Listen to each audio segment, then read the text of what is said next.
Alright, so what is up everybody, Deflame12 here, and if you're not already, make sure to go follow me on Twitter at Deflame12_YT. Thank you.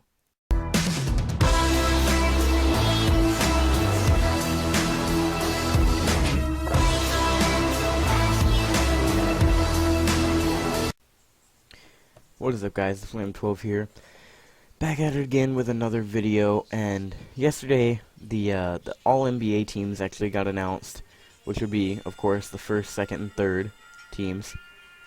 The All-NBA first team, which the order I say them in is going to be different from the order on the screen, because when I made them in Photoshop, I made them in the order from position, from point guard to center, but I believe that the way I'm reading them will be in the order of votes. Now, this is actually interesting, because later in the video, I'm going to be predicting the all-rookie teams, and I can predict the all-defensive teams in another video if you guys want me to. But the all-NBA teams matter based on position. There has to be 2 guards, 2 forwards, and a center. But the all-rookie teams, you can be any position. There can be 5 centers, 5 forwards, or 5 guards, or any combination of the 3. So without further ado, let's get right into it. The All-NBA first team is James Harden from the Rockets, Russell Westbrook from the Thunder, LeBron, of course, from Cleveland, Kawhi the Claw Leonard from San Antonio, and Anthony the Brow Davis from the New Orleans Pelicans. The All-NBA second team is Steph Curry, who I believe was on the All-NBA first team last year, from the Warriors, of course. Isaiah Thomas, who had the best year of his career by far this year, from the Celtics. The Snake, the Cupcake, Kevin Durant, from Golden State, who, one of my least favorite NBA players, but he is great, I'll give him that. Giannis Antetokounmpo, a name that a lot of people cannot pronounce and certainly not spell, from the Milwaukee Bucks, who arguably had the best year of his career as well. Brought the Bucks to the playoffs, and I don't believe they made it last year. And Rudy Gobert, who is a defensive monster, definitely a candidate for Defensive Player of the Year, center from the Utah Jazz.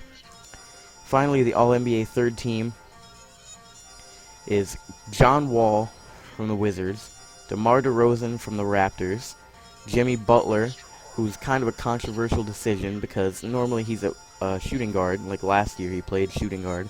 But this year he was moved to small forward so Dwayne Wade could play shooting guard. And that's actually how he got on an All-NBA team.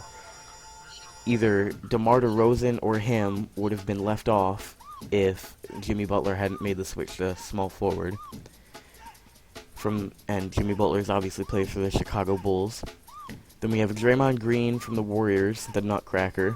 And finally, DeAndre Jordan from the Clippers, who has been on the All-NBA first team before. He might have been on it last year, actually.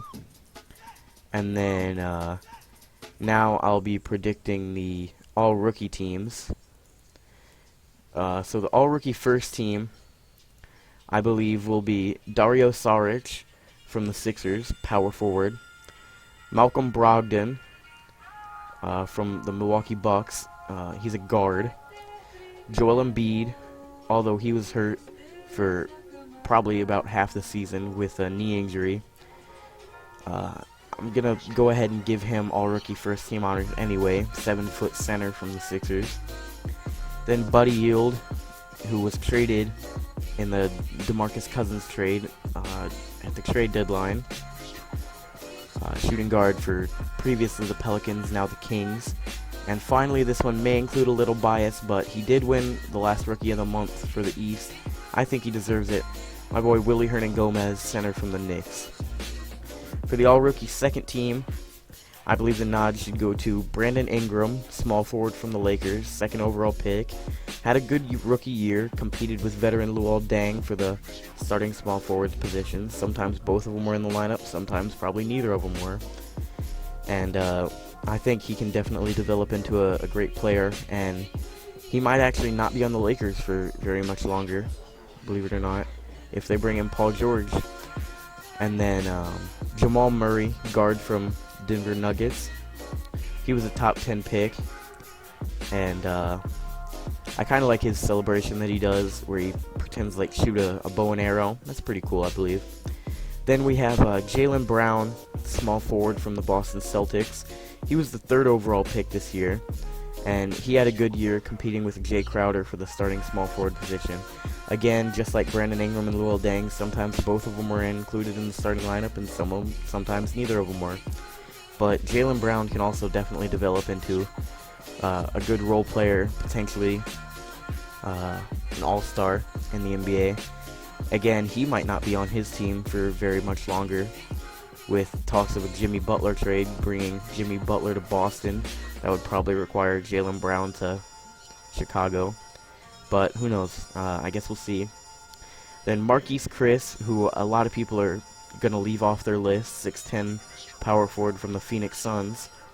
Phoenix had a bad year. They ended up tanking, and I was thinking of putting Marquese Chriss and Tyler Ulis on this list, but I had to leave Tyler Ulis off, which he did have a good last month of his season, but I believe Marquese Chriss had a good year all around, and he can definitely develop into a good role player on a team. And finally, we have Yogi Ferrell, the point guard from the Dallas Mavericks, who he went undrafted in 2016, and he surprised the world, I'd like to say. He started off on the Nets, ended up on Dallas, and yeah, I forget who the starting job was supposed to go to. It was between Seth Curry and I want to say JJ Barea, but that might not be right.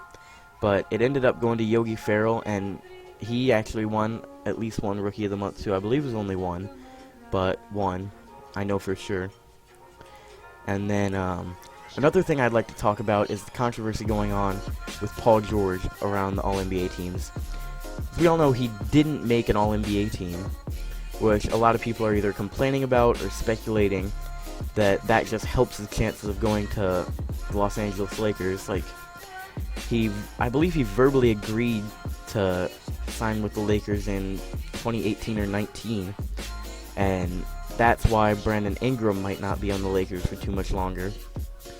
But people are saying that that just helps Paul George's chances of going to the Lakers because that lowers his stock in free agency.